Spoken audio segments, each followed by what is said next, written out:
Hey guys, what's up? I am back with another video, and today is our December wrap up. Okay, so in the month of December, I have read 6 books.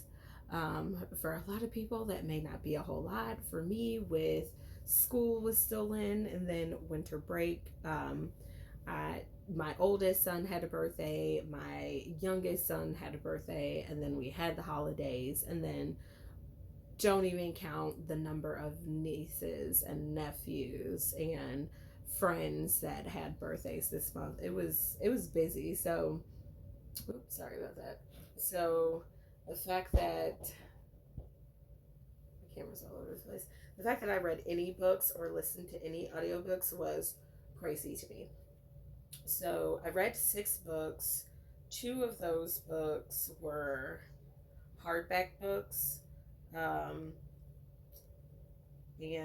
let's see. Actually,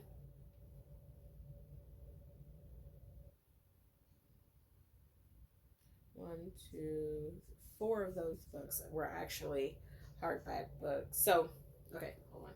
2 were hardback, 2 were paperback, and then the other 2 were audiobooks. I'm sorry, I'm all over the place.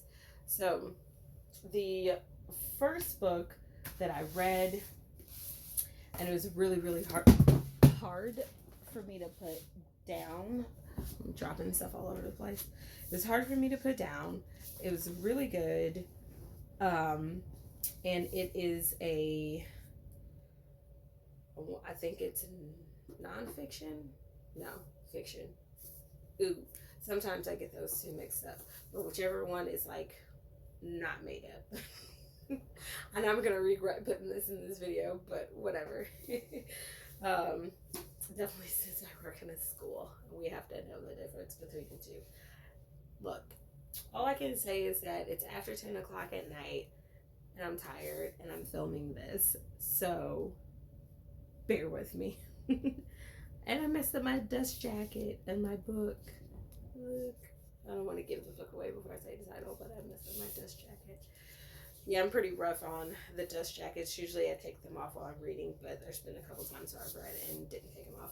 But anyway, this book is called American Predator by Maureen Callahan. And it says it's the hunt for the most meticulous serial killer of the 21st century. This book follows Israel Keyes from the point where he was arrested, and I won't necessarily say captured, because it, like, he wasn't on the run, as crazy as it sounds. He wasn't on the run. He just wasn't found yet. So, at the FBI and I think it's Cambridge, I can't remember, in Canada, they were all looking for a killer, but he knew that no one knew that it was him, so he was like hiding in plain sight, not necessarily like fleeing for his life from the law, but hiding in plain sight, if that makes any sense. So this book follows him from the point that he was arrested for a simple traffic stop, and then him pretty much like going ahead and confessing, his crimes. And I won't give away anything else other than that, because everything else like is the story.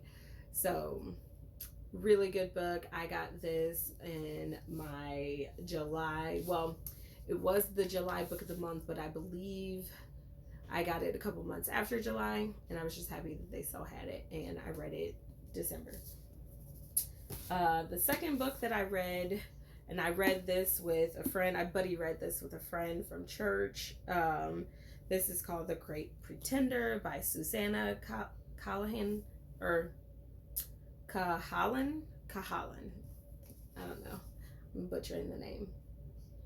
But this book follows David Rosenhan, who was a psychologist, through an experiment that he was doing with himself and some volunteers. I think I don't know if any, I don't remember if any of them were his students. I don't think they were his students. I think they were just volunteers of people who either had someone that was in the healthcare system, um, like as a patient in an asylum, or was just curious and want to know more about our healthcare system and how we treat people with mental disabilities.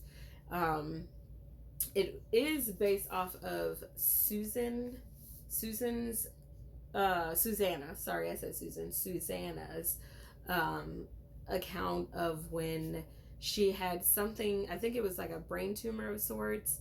I forget the medical name for it. It is in the book, but I couldn't pronounce it. But she had a medical condition where there was something in her brain that wasn't working right, that was causing swelling and pressure on other parts of the brain, where the side effects made her seem as though she was schizophrenia or schizophrenic. And she had a diagnosis of schizophrenic, but because her doctor was dedicated to her and finding out what was truly wrong with her, because the way it was like so sudden with her symptoms, I think her doctor paid attention enough to her to know that this wasn't like a psychotic break and that she wasn't schizophrenic. Really, it was just something medically wrong with her brain.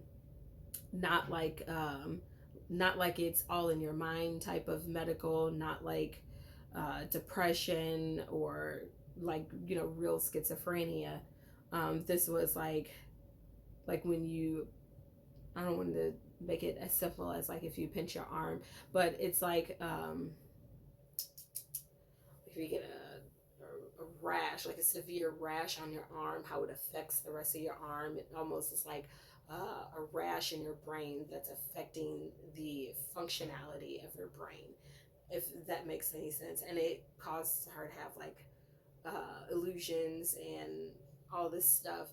And she wanted to just do a little bit more research about why, or I guess like why the diagnosis of schizophrenia is like, I won't say like so common, but like the go-to when certain symptoms are there, instead of, and if you have like the proper insurance or enough money or something like that, then you can pay for, you know, tests to be done so that people can see that it's not mental um, mental disorder that you have, but it's actually a physical disorder that you have of something working with your brain. And it's not even necessarily a disorder, but like a disease or something, but it's physical, and it's something that could be cured with like medicine or something. um, so this was really interesting, and the person that she decided to follow was David Rosenhan for the majority of the book. But she also talks about this lady with the last name Bly. I want to say it was Natalie Bly, but I could be completely wrong with the names. I'm not very good all the time with names, and there's so many names in this book, so many names. Um, and so Rosenhan gets volunteers to go undercover. Um, he interacts with some, others he doesn't. He agrees with most of them except for one person. And the people that go undercover are called pseudo patients, and they pretty much have to take notes on how they are treated while they're in the facility, but they're taught how to not swallow the pills so that they're not influenced by the drugs that they're taking, and they can have clear thoughts or whatnot. Um, and then it becomes a question as to whether or not some of the material in here is fabricated. And I don't know, I had so many mixed feelings while reading this. A lot of it I was just like, oh yeah, that happens, like, you know, it hasn't happened to me, but you know, you just read about so many incidences and cases where it's like, oh, that happens. You know, people get misdiagnosed all the time. What I didn't completely agree with this book is that everyone seemed to be so quick to jump to like Rosenhan fabricating, you know, his information, which could very much so be true. I'm not knocking that. That's not true. But there's one possibility that they seem to not even want to keep as a possibility or consider a possibility, which is that the doctors themselves fabricated some of their information. So in the records, when they go back and look into these records of these patients, that the notes could very much look different than the notes that Rosenhan or his pseudo patients took themselves. So I don't know why that wasn't, a theory in this book, but all the other theories in this book could very much so be, you know, theories as well, and they could be true of, them fabricating information. But it's a really, really good read. But I was just sad to see that they didn't explore the theory of what if those doctors did fabricate those notes, because it was known that people came up with reasons to put loved ones in a hospital and consider them mentally ill, like if you went against, the natural laws of men being, superior, and if you're a woman and you wanted to be equals, well, you're crazy, you need to go to a mental hospital, just something as simple as that. So why would it be so hard to think that Rosenhan did not fabricate it? And the reason that he probably didn't publish his book could be because he was under pressure to change his notes to something that was more fitting to what psychiatry was known for, because he did shake up psychiatry to the point to where there was another guy, I can't remember his name in here, but he ended up making I want to say it's the DSM for coding, and for coding like the mental, or is it coding or diagnosing the mental disorders and diseases. So I don't know. He did shake things up.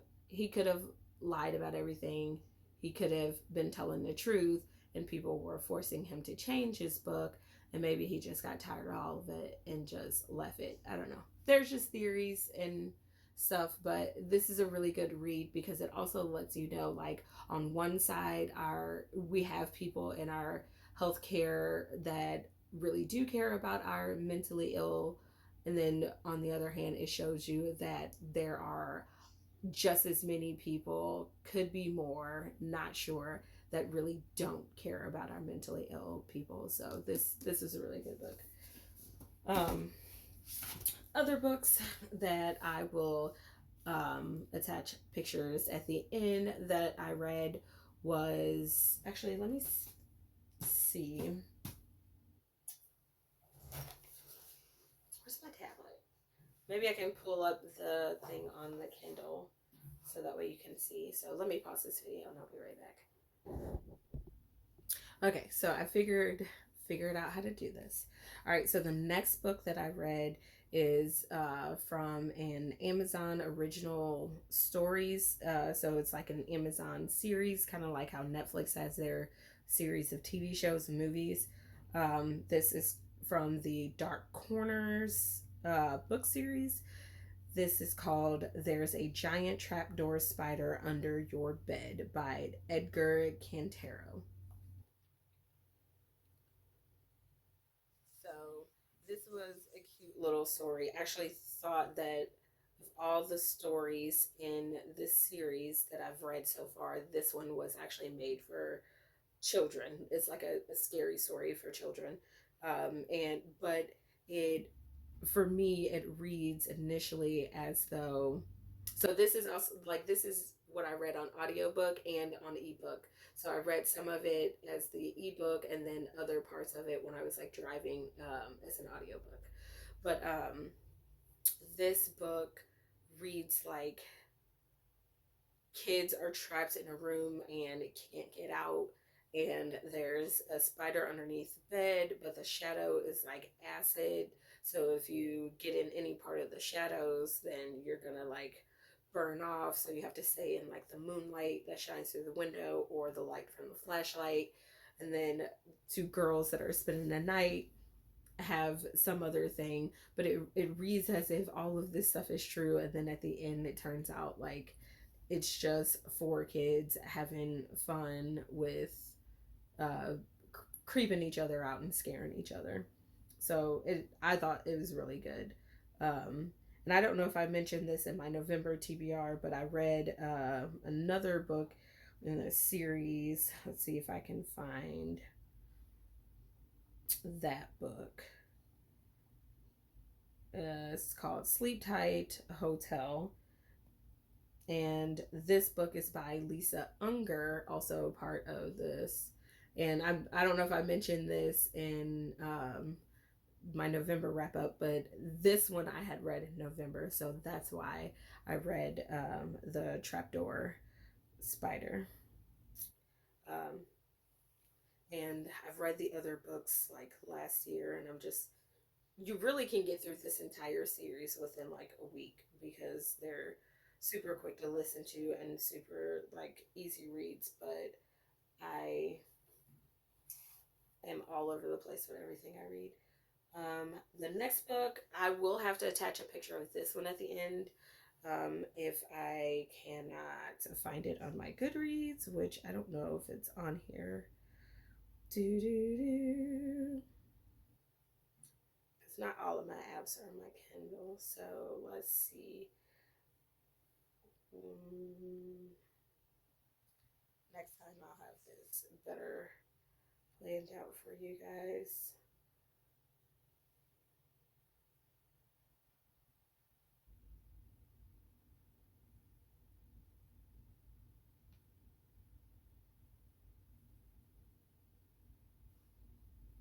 It's just trying to get you guys pictures.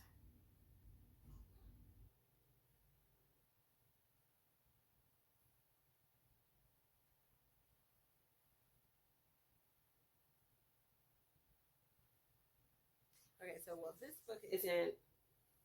For some reason, I can't get a picture of this one, but um, I will attach a picture to the end of this video because I did find one and it's on my phone, but I'm filming on my phone and for some reason I can't find one on my tablet right now. This book is called When Winter Comes by Nancy Van Lane, I believe, Laan. But this is a kid's or children's story. It's a kid's story, but it's a children's story. And I read it to a first grade, one of the first grade classrooms that I push into at work, and it was just really cute. So I had to put it on my TBR, and the kids loved it. Um, and then my next read is On the Come Up by Angie Thomas, or no, sorry, Angie Johnson. And then I know I can get a picture of this one.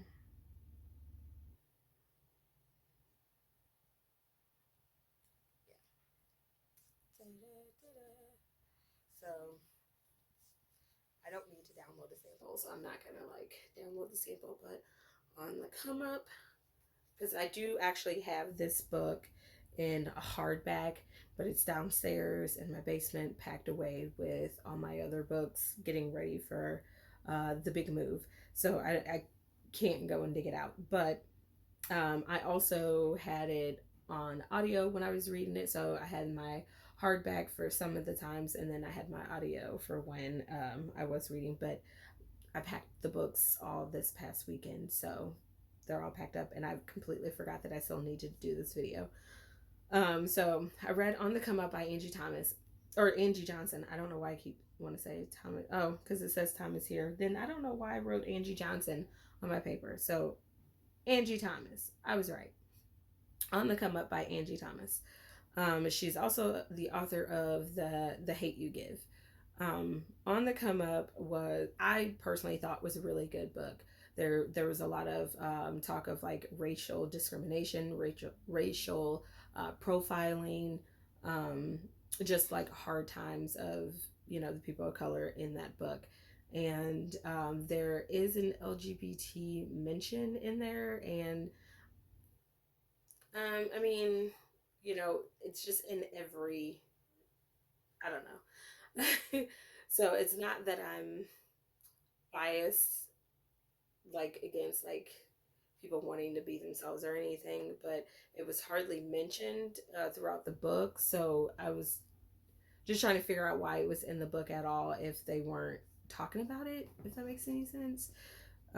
So but there is it, and you don't really find out that the kid is LGBT represented until like the end of the book. So can't really tell you how I feel about that because I'm just like, but those are my personal thoughts. But I also really love the book at the same time because um, even though the main character was very hard headed and didn't want to listen to much of the advice that people were trying to give her to avoid some of the problems that she got herself into, it's also like the life of a teenager or a child because you tell them not to do something and then it makes them want to do it even more. But I mean, it also tells a story about how hard it is to be the first of something. Like they wanted her to be the face of their movement, and she would have been the first person at the school to stand up against what she thought was wrong in there. So I don't know. It was pretty good. Um, I don't know. This book was very hard to read. There's a lot of language in the book, like cussing and all that stuff. But I would still read it again, even with the language in it. It's a very powerful book, very powerful read. I would recommend this book to other people. But like I said, my only problem with it was I'm not really sure if it was worth putting the kid in there as LGBT representative because they didn't really talk about it much, and I don't think that it was necessary to the story, the plot of the story. Um, so that's my thought on that. And then the last book I read was The Elves Night Before Christmas by Holly Kawit. And I think I can find a story or a picture of that. If not, then I will attach that to the end of this book. So let me see.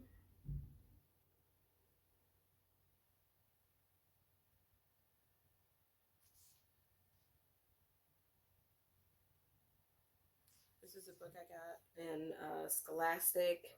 I think I put it away, so I don't want to get it out. There's that. This again was just like a cute little book that I read some of the students at school before the end of break. But so those are my 6 books that I read for the month of December. Um, and yeah, that's all I have for you for this video. Until next time, bye.